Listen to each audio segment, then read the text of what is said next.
Hi, I'm Zayed Vargas, I'm Mariano Ramirez. I'm Micah Perez. I'm down. and our presentation is about how people and important occurrences impact superhero comic book plots. So comic books can be separated into 5 different eras. The first of which is the Golden Age, which is thought to be started in 1938 with the publication of Superman. And this sparked a whole new genre of superhero comic books, which led to the creation of the Flash, Wonder Woman, Green Lantern, and other comic book heroes. Then afterwards came the Silver Age, which is thought to have begun in 1958 with the remake of The Flash, which sparked a new interest in comic books, because after World War II, people started losing interest due to wariness, and the publication of the remake of The Flash sparked the Silver Age. In this contained lighter themes before the other one because of the comic code, and this restricted what comics could do, so it chose a lighthearted and goofy theme, like funny sidekicks like gorillas and stuff like that. Afterwards came the Bronze Age, which is thought to have started in 1970 with Jack Kirby leaving Marvel and joining DC, bringing a lot of Marvel's ideas to DC. And this had this was more progressive than the other ones.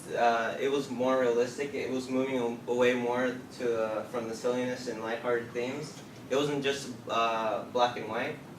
Then came the Dark Age, or the Iron Age.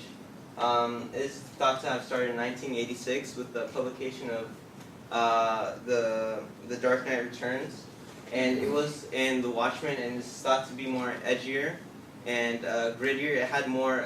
It contained sex, violence, and drugs and other themes, and yeah. So then there was the Modern Age, which is thought to have started in 2000 with the publication of Spider-Man, the Ultimate Spider-Man. And it's still ongoing, but it's the culmination of all past ages, and it's like all the readers from the previous ages have been inspired by it, and so there's mixed comics in the modern age. Okay, one of the important sections in our question is how important occurrences shape comic book plots. So one example that we found while conducting our research was World War II and Captain America. During this time in the war, there wasn't as much patriotism. There was a lot of resources were scarce, so people lacked the major part of the American culture, which is patriotism. And the authors of Captain America, Joe Simmons and Jack Kirby, created Captain America in an effort to enhance the patriotism and give more hope to the people. So this comic really created a connection between people at home and the soldiers, because they got an insight into the war, and they were able to create. They were able to Form connections. Yeah, form connections. People Like that they knew. soldiers that they knew in the war could. You could see what they were going through because you had all of the new information that Captain America provided. They were also able to fictionalize the war by mythologizing the Axis powers. So in the comic books, the Allied powers always won when fighting the Axis powers, so that gave Americans a lot of hope. And they were able to think that they could overcome this hard time.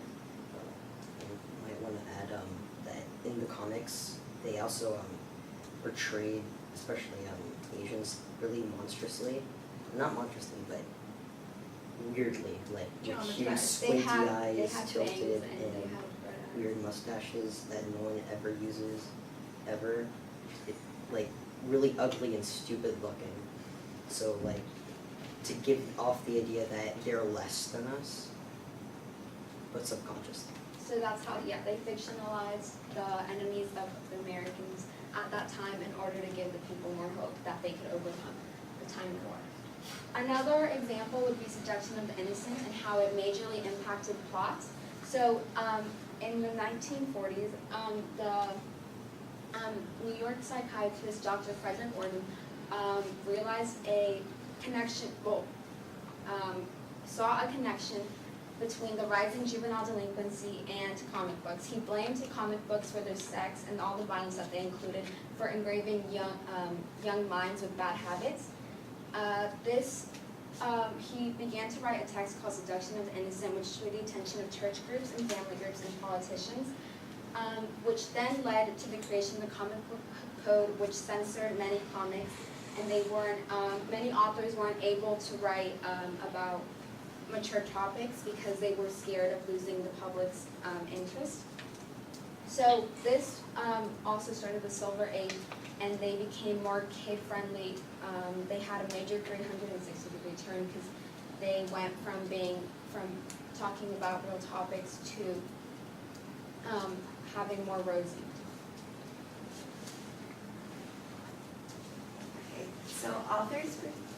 So superhero comic books are heavily affected by their authors' perspectives, and those perspectives may vary based on the author's nationality, ideology, and identity.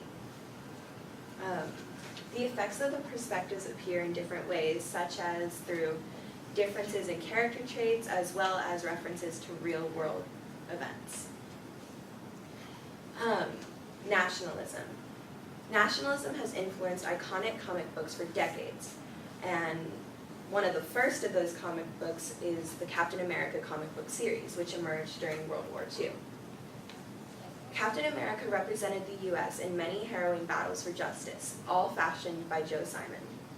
Simon's goal was to make an all-American hero that could connect all audiences of all ages. The effect was an increase in patriotism and pride.